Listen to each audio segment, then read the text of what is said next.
ધોરણ 10 અને 12ના રિઝલ્ટ પછી વિદ્યાર્થીઓના ઉજ્જવળ ભવિષ્ય માટે જીવન ભારતી સ્કૂલમાં આવેલા રંગભવન સેમિનાર હોલમાં એક તજજ્ઞોની પેનલ ટોકના કાર્યક્રમનું આયોજન કરાયું. ધોરણ 10 અને 12ના વિજ્ઞાન પ્રવાહ તેમજ સામાન્ય પ્રવાહના રિઝલ્ટ પછી વિદ્યાર્થીઓ કયા અભ્યાસમાં આગળ વધવું એ અંગે મૂંઝવણ અનુભવે છે. એક સર્વે મુજબ છેલ્લા 5 વર્ષમાં 70 થી 75% વિદ્યાર્થીઓ કોમ્પ્યુટર આઈટી ક્ષેત્રમાં કારકિર્દી વિચારી રહ્યા છે અને તેઓ નોન આઈટીમાં વિદ્યાર્થીઓની અછતથી પરિચિત પણ છે. ઉપરાંત મોટાભાગના વિદ્યાર્થીઓમાં ડિપ્લોમા અભ્યાસક્રમ અને તેના ફાયદા વિશે જાગૃતિ નથી. તો આ પરિસ્થિતિમાં સુરત સ્થિત મલ્ટીનેશનલ કંપનીઓમાંથી તજજ્ઞોની પેનલ ટોકના કાર્યક્રમનું આયોજન તારીખ 26 મેના રોજ જીવન ભારતી સ્કૂલમાં આવેલા રંગભવન સેમિનાર હોલમાં કરવામાં આવ્યું છે. આ સિમ્પોઝિયમ એટલે કે પેનલ ટોકનું આયોજન આજથી 5 વર્ષ પછીના માહોલને અનુરૂપ કરિયરને અત્યારથી જ નેવિગેટ કરવામાં મદદરૂપ બનાવવા માટે કરવામાં આવ્યું છે, જેમાં વિદ્યાર્થીઓ તેમજ તેમના માતા પિતા વિવિધ ડોમેઇન માટે જરૂરી સ્કિલ અને ભાવિ આવશ્યકતાઓ, નવી ટેકનોલોજીના અભ્યાસ અંગે માહિતી મેળવી શકે. આ સાથે ઇન્ટરેક્ટિવ સત્ર દરમિયાન પ્રશ્નો પૂછી વ્યક્તિગત માર્ગદર્શન પણ મેળવી શકશે. તો આ કાર્યક્રમનો બહોળા પ્રમાણમાં લાભ લેવા પેસિફિક કોલેજ દ્વારા અપીલ કરવામાં આવી છે. નામ ડૉક્ટર હિરલ દેસાઈ છે અને હું પેસિફિક સ્કૂલ ઓફ એન્જિનિયરિંગમાં કોમ્પ્યુટરના હેડ ઓફ ડિપાર્ટમેન્ટ તરીકે કાર્ય કરી રહી છું. હાલમાં જ ધોરણ 10 અને 12ના પરિણામો જાહેર થયા છે અને એ પરિણામો આવ્યા પછી વિદ્યાર્થીઓ અને વાલીઓનો સૌથી મોટો પ્રશ્ન એવો હોય છે કે આગળમાં શું કરવું, કઈ ફિલ્ડમાં જવું. રાઈટ, અત્યારે આપણી પાસે 2 ફિલ્ડ અવેલેબલ છે, એક આઈટી છે અને એક નોન આઈટી ફિલ્ડ છે. હાલમાં જ અમુક રિપોર્ટ પ્રમાણે એવું જાણવા મળ્યું છે કે આર્ટિફિશિયલ ઇન્ટેલિજન્સ ફિલ્ડમાં આપણું જે ઇન્ડિયા છે એ સેકન્ડ ટોપ પોઝિશન પર આવી રહ્યું છે.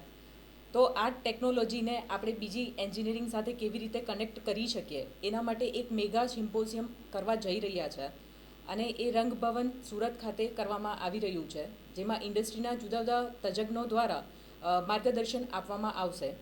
તો જે પણ ધોરણ 10, 11, 12 સાયન્સ અને કોમર્સના વિદ્યાર્થીઓ છે એ લોકોને હું અપીલ કરું છું કે એ લોકોના પેરેન્ટ્સ જોડે રંગભવનમાં આવે કે જેથી એ લોકો પોતાની કારકિર્દી આગળ સારી રીતે કરી શકે.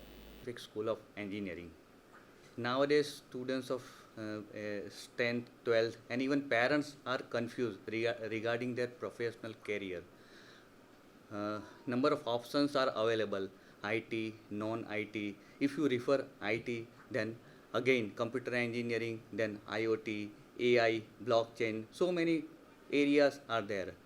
With that, many core branches such as mechanical, electrical, computer, civil, so many branches are there.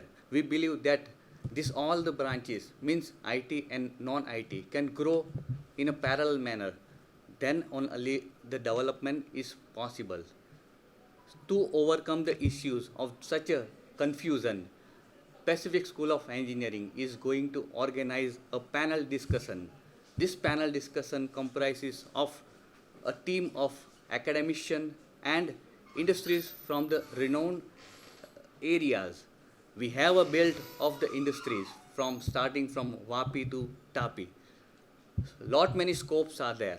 So this panel discussion will cover each and every aspects, benefits of each and every discipline, IT and non-IT. So students and parents can have a better idea regarding their confusion, regarding to address their confusion, to decide the proper direction for balanced professional career. We are going to conduct this panel discussion at Rangabhavan, Surat on 26th of May. You all are cordially invited. Thank you.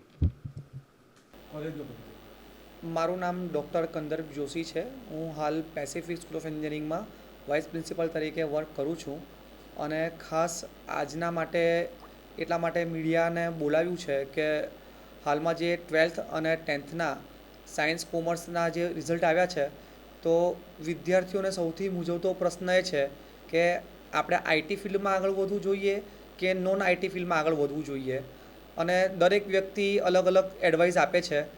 તો હવે આમાં actual advice એ જ આપી શકે જે ખરેખર ફિલ્ડમાં કામ કરી રહ્યું છે તો આવનાર 26 તારીખે રવિવારે જીવન ભારતી ખાતે રંગભવનમાં અમે એક કાર્યક્રમ રાખ્યો છે, સિમ્પોઝિયમ પેનલ ટોક છે, અને એમાં આપણી સુરતની જે વેલ નોન મલ્ટીનેશનલ કંપનીઝ છે એના HR અને એક્સપર્ટને બોલાવ્યા છે.